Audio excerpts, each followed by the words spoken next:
Everyone, welcome back to my channel with yet another new mini vlog. সকলকে জানাই শুভ দ্বিতীয়া। আজকের দিনটা শুরু করেছি কিন্তু একদম সকাল সকাল, আর উঠেই চলে যাচ্ছি ভীষণ ইম্পর্ট্যান্ট একটা কাজে। দ্য কাজ ইজ আমার এমএসসির ফার্স্ট কাউন্সিলিং ছিল, সেটা পড়েছিল রাজাবাজার সায়েন্স কলেজে।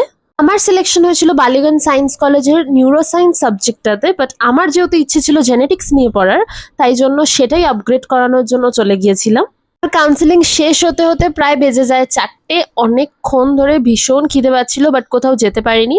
হ্যাঁ, গুড নিউজ ইজ আমার সাবজেক্টটা আপগ্রেড হয়ে গেছে, টাচউড। তারপরে বাড়ি ফেরার পথে প্রথমে এসপ্ল্যানেডের বারিস্তা থেকে কিছু খেয়ে নিলাম, আর তোমরা দেখতেই পাচ্ছ এসপ্ল্যানেডে কতটা ভিড়। তারপরে আর কি ভিড়ের মধ্যে ঠেলাঠেলি করে ফাইনালি বাড়ি পৌঁছলাম। তারপরে বাড়ি ফিরে রেডি হয়ে প্যান্ডেলে এসে বসলাম, বিকজ আমাদের থিম ভিজিট করার জন্য অনেকেই আসছে আর লাস্ট মিনিট কাজও চলছে। আজকের ব্লগটা এটুকুই, বা বাই।